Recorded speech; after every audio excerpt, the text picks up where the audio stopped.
Alright, I'm gonna show you how to bleed a cooling system on a Subaru. I will show you the same way I learned how to do it, and because one of my boss, like about 10 years ago, showed me how to do it. Alright, so I'll show you the same way, and it's gonna be simple as well, yeah, and it's gonna work. So what you do, the overflow tank on a standard Subaru, you have the plastic overflow tank here. This is a modified one, so it has this metal one. So what you do, you fill up the overflow tank all the way. If you have the plastic one here, you can just put it to there's a minimum and a maximum written on it. Yeah, don't worry if you have overfilled it, yeah, it's not a big problem. But on a plastic one, they have a maximum. You can fill it up to the maximum, yeah, and then you can just close it. That's the first step there.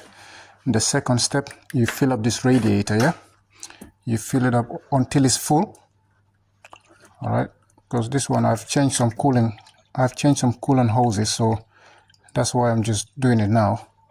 But you basically fill it up. The radiator takes a lot of coolant. Mine is not completely empty, but I'm gonna fill it up.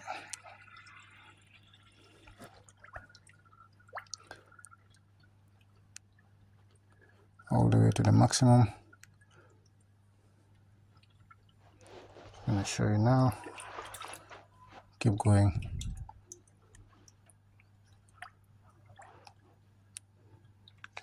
Keep going, all the way to the maximum until it's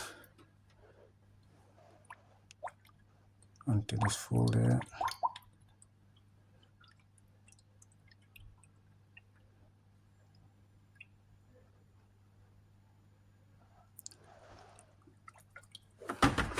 All right, I'm gonna pause the video until I finish filling up this radiator, yeah, and then I'll carry on with the video, yeah.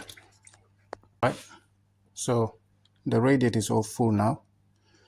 That was the first step. That's full, the overflow tank. Now the radiator, you close it, you go radiator, and then you close it as well. Make sure you're using this kind of cap on the radiator, yeah?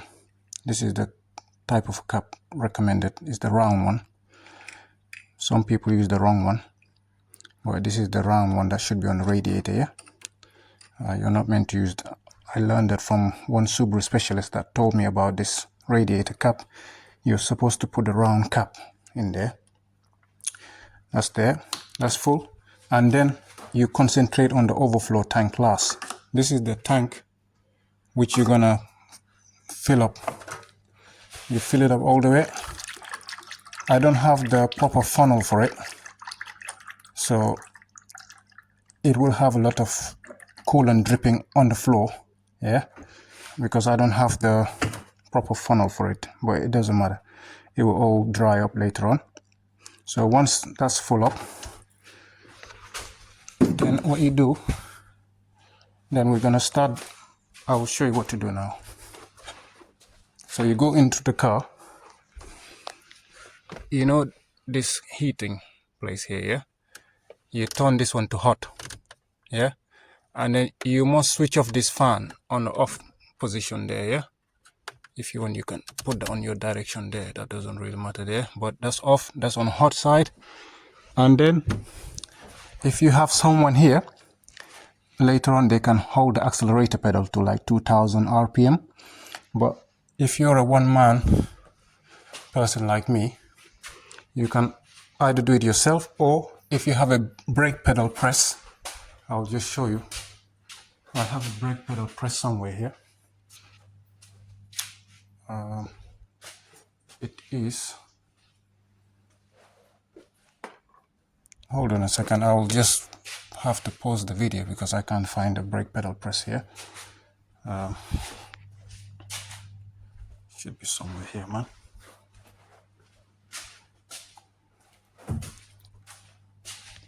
All right, mate. So I got the brake pedal press here, yeah, because I'm alone. So it's easier for me to use this than leaving the accelerator, then going back and forward, topping up the coolant. Or if you have another person, they can hold the accelerator for you. but I'll show you how I normally do it. So what you do, so that's full there, that's full, that's closed, that's full, that's closed there. So we go ahead and start the car, we let it idle. Yeah, when it's idling, this coolant normally goes down. So when it goes down, you take the coolant and then you start topping it up. So you're gonna watch what I'm doing. And then when it's full, until you can't top up anymore, that's when I go ahead and start accelerating and hold it at steady RPM while topping up the coolant. Or if it's full, you just wait for the bubble to keep coming out. So while it's on a steady accelerator, let's say 2000 RPM, and then you leave the cap open, yeah, and then you wait until this temperature gauge reaches 90 degrees. When it reaches 90 degrees, then you can go ahead and close the cap. And then once you close the cap, then you can go ahead and turn on the cooling fan to see if warm air is coming, yeah. And then after that it is done, then you can, if you want, you can repeat the process. But to repeat the process, you must let the car cool down. Let's say you can park it outside until it's completely cooled down, until the temperature is on 0. And then all you have to do when it's back on 0, you just leave this cap open, just leave it open and start the car. You can let it idle for like 2 minutes, and then you can hold the RPM again one more time, steady RPM. If there's any extra air in the system, it will just bubble out, and then you can close it for the last time, and then you can just take it on the road.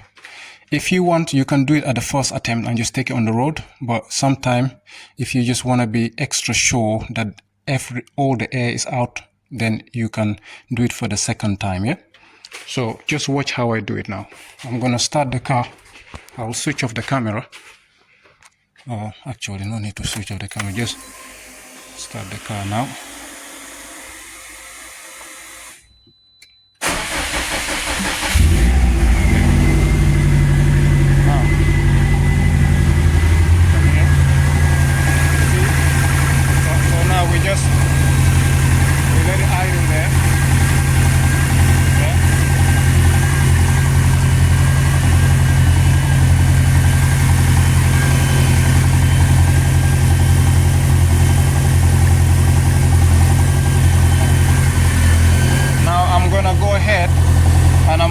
RPM at a steady RPM, and then until it, let me just get open the door.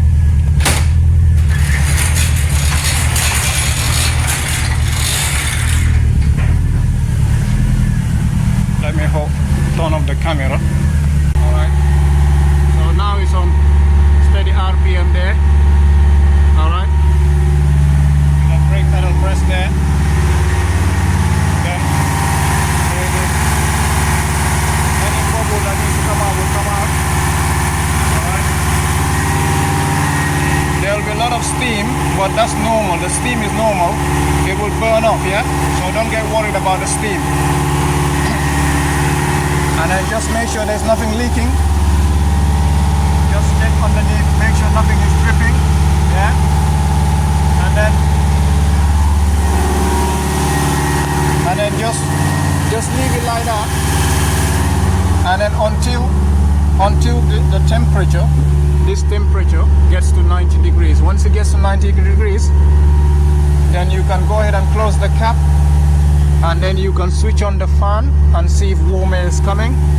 And then you can either take it for a test drive, or you can leave it parked outside until it's cooled down, and then you can just do what I said previously. Just open the cap, do it again one more time, and then that's it.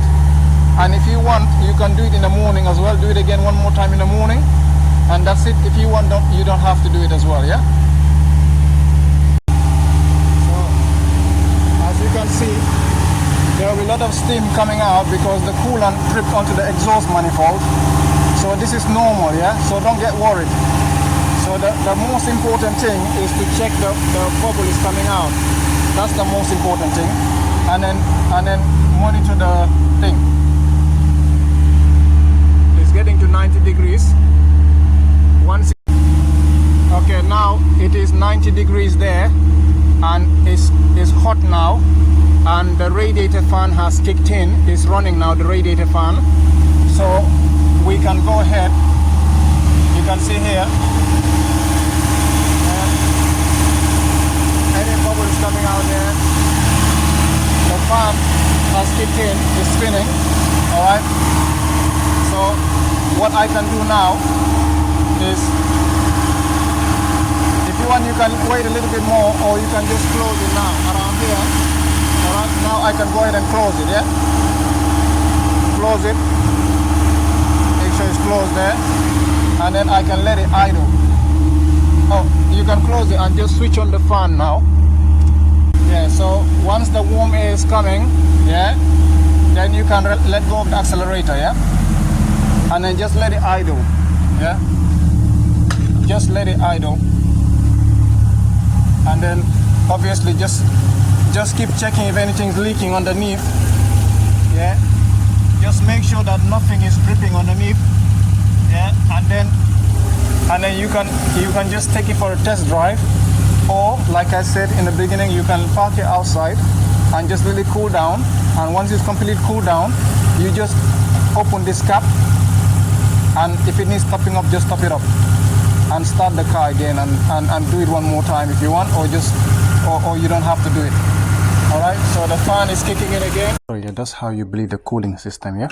Once the engine is all nice and cool down in the morning or later on, you can open the cap, check the level of this one as well, check the level of this, and then that's it, yeah?